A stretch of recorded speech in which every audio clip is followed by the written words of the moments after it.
దీపారాధన గృహంలో చిరాకుల్ని దూరం చేస్తుంది, మహాలక్ష్మి యొక్క అనుగ్రహాన్ని పెంపొందింపచేస్తుంది. దీపారాధన అనేక రకాలుగా చేస్తుంటారు. అందులో కొబ్బరి నూనెతో చేసేటువంటి దీపారాధన కూడా చాలా ప్రత్యేకమైనది.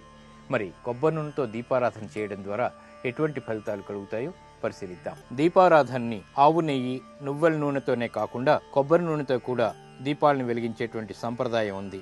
కొబ్బరి నూనెతో దీపాలని వెలిగించటం వల్ల వివిధ రకాలైనటువంటి ఫలితాలు సిద్ధిస్తాయి. పెండ్లి కాని యువతీ యువకులు కాత్యాయనీ దేవిని పూజించి కొబ్బరి నూనెతో దీపాలు వెలిగిస్తే సత్వరం వివాహ సిద్ధి కూడా ఏర్పడుతుంది.